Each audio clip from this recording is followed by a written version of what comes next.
What's going on, guys? It's your local stunner here. Mind my voice, I'm a little sick.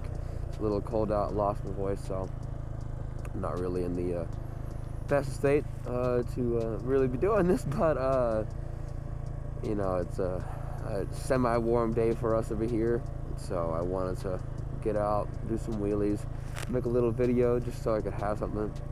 It's been a really long time, and you know, I took a break from everything and didn't want to start making videos consistently just because of I didn't feel I was in the right place to try and teach people how to do stuff. And that being said, I'm out here at the stunt lot, well, part of the stunt lot for the GROM.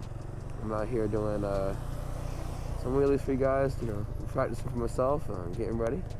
So I'm gonna give you guys a quick little video on why I think the GROM is the best starter bike to learn to stunt on, or on the wheelie, or anything like that. Reason number one is just the sheer size of it and the modularity of it.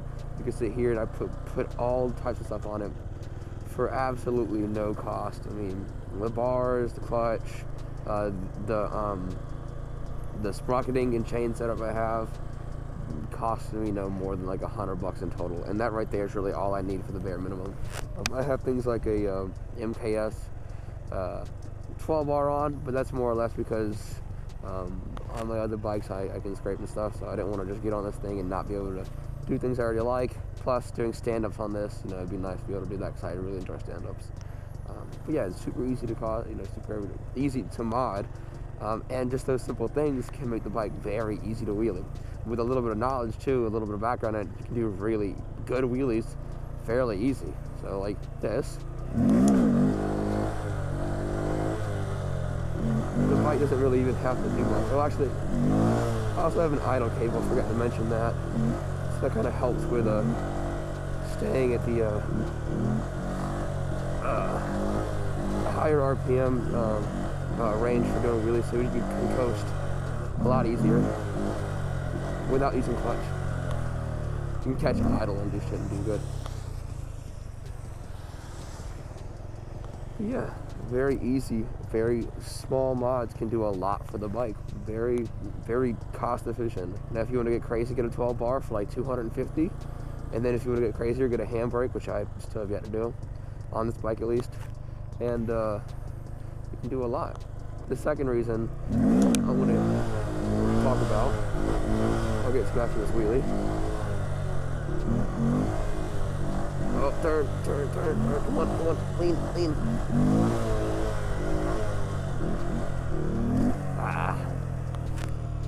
Wasn't leaning enough to get it over to where I need to be. But the second reason is just the weight of it and its ability to take a hit. This bike, this one at least, friends of mine and just people I've watched over the years and, you know, followed over the years, you can abuse the hell out of these things, and it does not. It just handles it just as good as a supermotor, like a DRZ would. It's just meant for it. It's meant to hit the ground. It's meant to take it and just get right back up, turn back on, and go do exactly what you want again. You know.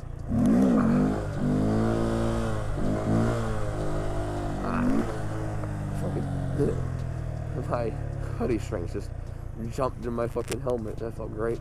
I've crashed this when I've looped it. One time at a stunt lot, and then I mouse trapped it when I shifted a wheelie, and it went right back into neutral in the middle of town on like the last day of riding out here. And I'll put a clip of that in because it's kind of funny because I look stupid as fuck when I do it.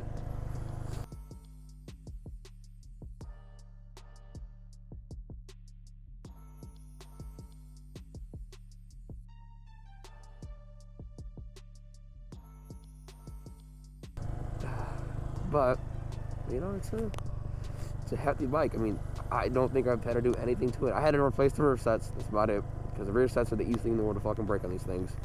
But you know, you buy a couple extra ones off of eBay and you're fucking set.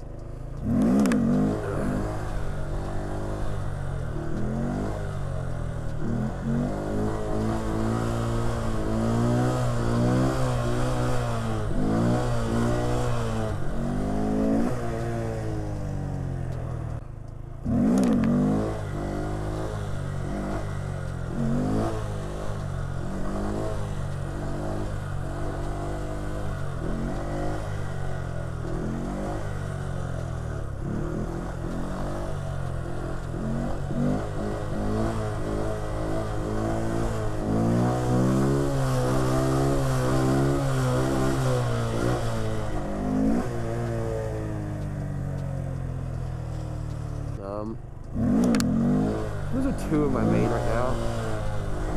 The third one, I'm just gonna say rely. No, I guess reliability kind of goes with the second one, of being a pig and being able to take it off.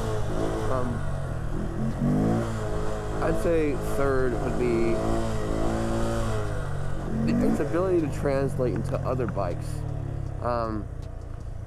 Going from this to a supermoto, especially, mainly supermoto, is a very beneficial thing, because you can get really used to the way this handles, the way this feels, and it will just feel like when you get on supermoto at least, it will feel like just an upgraded GROM, like a more powerful GROM.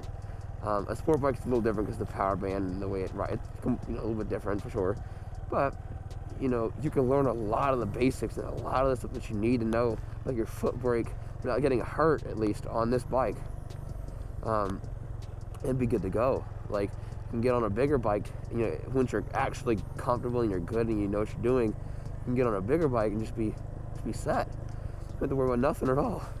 Like, I mean, I started off on a DRZ, but I started off doing wheelies on my SSR 125, which is literally just a taller version of this GROM.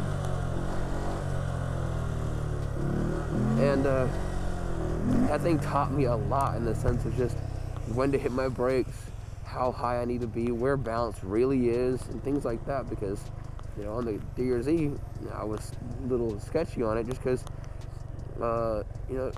being such a grunty and it's a carburetor bike, it's really grunty and has a lot of torque, especially low down. It kind of spooked me a little bit when I would go to do some wheelies and have all that pull and that yank and that sudden power.